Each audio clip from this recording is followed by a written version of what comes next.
Classic. So, change of atmosphere. And so to me, change of atmosphere can be something as simple as the change of seasons, which today was a perfect example of a gorgeous day. I'm sure we all enjoyed that. I hope we did anyway. But it can also be something a little bit more profound, where there's a shift in how you think about the world and your world. Now, I think of myself as a cynic, right? I have a hard time believing in anything without evidence. And to that end, I try to share that with people, particularly children.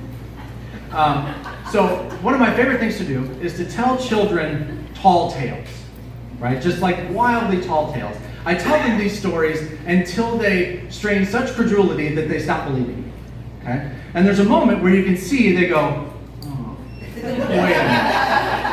And there's a big shift in how they think. And for me, I think it's a lot of fun to just kind of have fun with it. But it also puts a moment in their head where they have to realize that not everything an adult is going to tell them is going to be true, right? And I think that's important.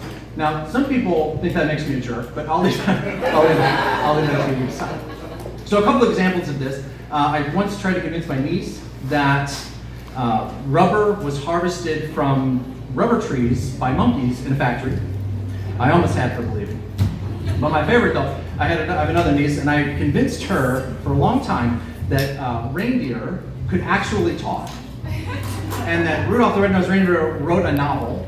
And when she stopped believing me is when I told her it was a horror novel. That's when she gave me the sideways kind of puppy dog like, what? So my son, when he was 6 years old, my wife and I and my son were in Columbus, Ohio. And Columbus does a huge St. Patrick's Day parade. So we were up there for St. Patrick's Day parade. Columbus, Ohio is in the house. They do a huge St. Patrick's Day parade. And so we went up there. And while we were there, I bought a leprechaun hat, right? It's like a green sequin hat, it's just a classic St. Patrick's Day thing.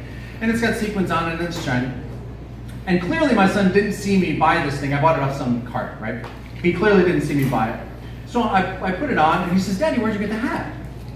And I immediately jump into a story and I said, well, when I was on my way up here, I stopped at a gas station and there was a rainbow that ran behind the gas station. So I ran behind the gas station and sure enough, there was the end of the rainbow with a pot of gold and a leprechaun.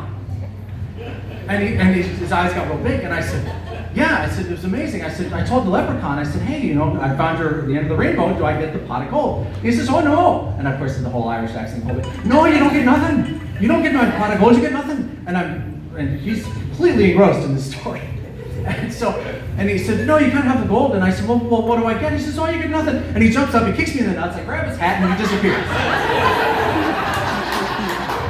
Right? So I tell him this story, and he laughs, and I don't think anything else about it. We spend the rest of the day at the parade, and then we go to the Columbus Zoo, which is amazing, and I don't think anything about it. 7 years later, my son is 13, he's in the 8th grade, and comes home from school, and I can see he's mad. He takes his book bag and he slams it down on the floor and he says, Dad, leprechauns are not real. And I lost it, right? I fell over laughing. So he tells me that leprechauns aren't real, and I immediately remember the story that I told him so many years ago. And he said that he was talking to his friends at school, and somehow leprechauns came up. And he said, oh no, leprechauns are real. My father saw one behind a gas station, and he kicked him in the nuts, and he stole his hat. So all of his buddies are looking at him like, he's got 17 heads, right? Like, oh my God. So I felt bad for him, right? Because it's like, I thought he got the joke, right? Like when he was 6, I thought he got the joke. But he clearly didn't get the joke. And I should say that like our house is fairly cynical. Like he never believed in Santa, he didn't believe in the Easter Bunny, Tooth Fairy, none of it, right? But he believed that leprechauns were real for a long damn time. So I don't know if that makes me a jerk or not, but I'll let you decide.